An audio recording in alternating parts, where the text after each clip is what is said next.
If you compare the final special exam between the first year arc and the second year arc, you will realize that Sakayanagi match always got interfered by a third party. Not only that, the final special exam took place in the third week of March. And Sakayanagi birthday is March 12th, so the final special exam happened around Sakayanagi birthday, and Ayanokoji birthday present to her was asking her to leave the school. This is a proof that Ayanokoji is truly the best man to fall in love with.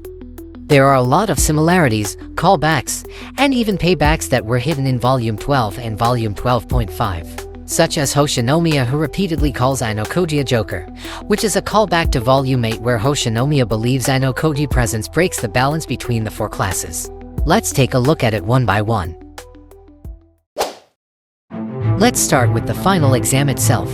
Even though the exam was completely different, the students who participate as the general are the same. Last year we got Ryuin vs Ichino and Ayanokoji vs Sakayanagi, but this year we got Ayanokoji vs Ichino and Sakayanagi vs Ryuin. The winner from last year fights another winner, and the loser fights another loser. However, the way they fight is completely different. Ryuin managed to get 5 wins from last year because he used a very underhanded tactic by poisoning Class B students. However, this time Ryuin didn't do anything dirty when he fought Sakayanagi. He even refused to use his traitor right even though it's completely under the rules. If you are wondering why, it is because Ayanokoji advice from Volume 11.5, where Ayanokoji said that if Ryuin keeps relying on dirty tactics, he will never grow stronger. Maybe Ryuin told himself that if he cannot defeat Sakayanagi without using dirty tactics, he will never be able to defeat Ayanokoji even if he uses it. His anxiety is not entirely wrong. Ayanokoji also said that he could win more than 5 matches against Ichino if he used the same tactic as Ryuin, and Ayanokoji proved his word in the second year final special exam by defeating Ichino with the absolute 7-0 score. Speaking of Ayanokoji, this is the second time he volunteered as the leader for an exam. The first time he volunteered because he needed to finish the deal with Sakayanagi, and the second time because he needed to finish the deal with Ichino and fulfill his promise to Horikita to bring the class to Class A. It's amazing how far 1 year has passed by comparing his performance in both exams. In the first year, he chose to lose because he didn't want to draw too much attention, but in the second year he even got the attention of the Prime Minister himself.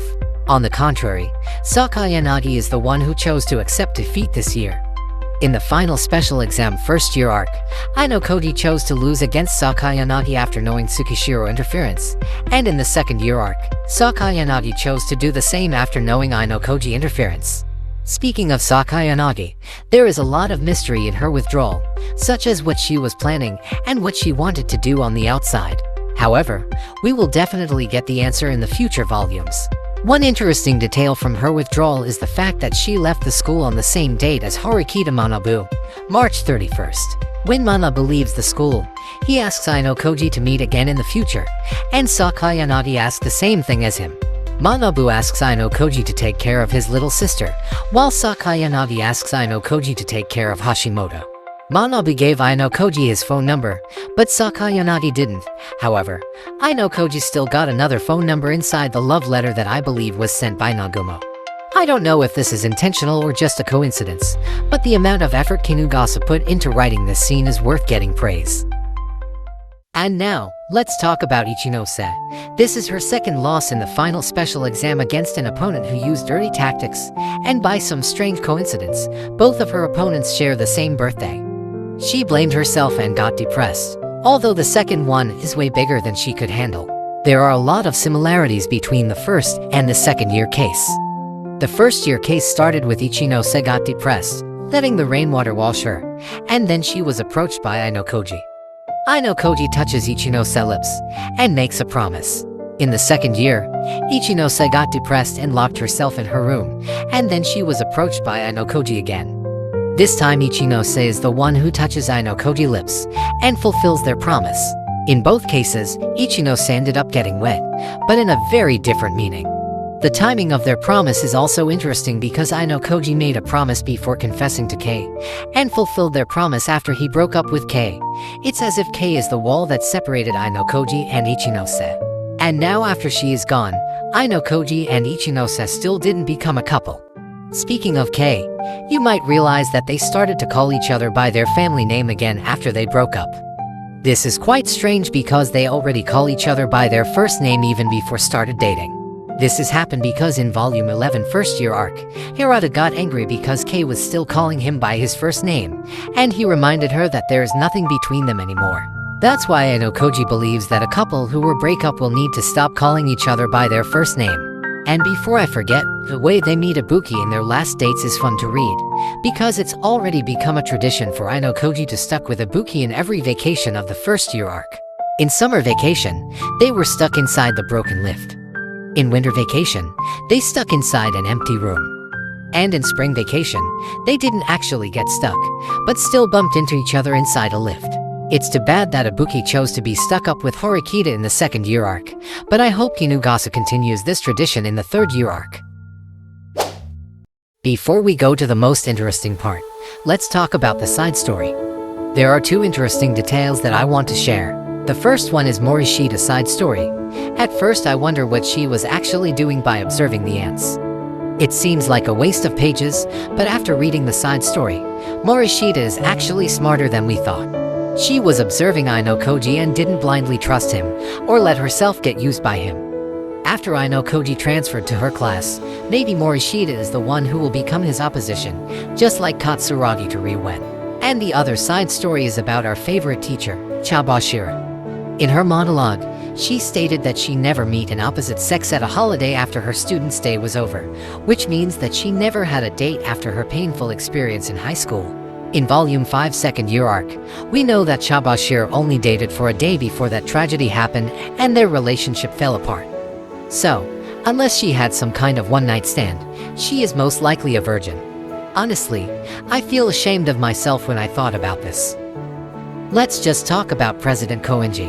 One interesting detail that caught my attention is how he glared toward Ayanokoji. He stated that Ayanokoji caught his attention because he felt something interesting in him.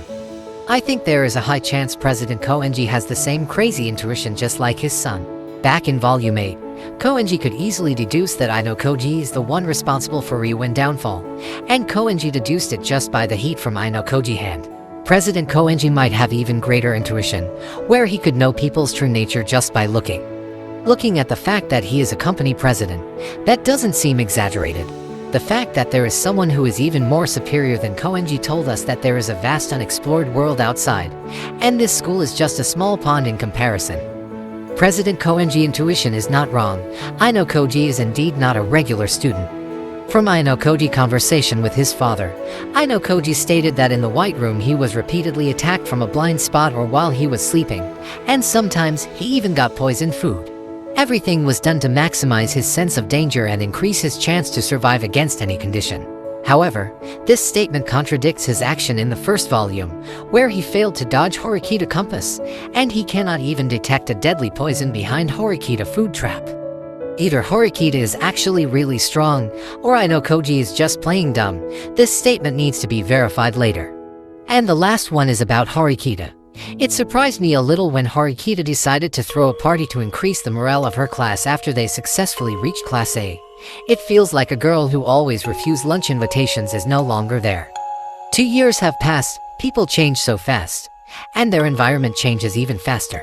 The character that we used to know is changing for better or worse, and the third year arc will be the conclusion of their journey. No matter you're ready or not, the final arc will finally begin.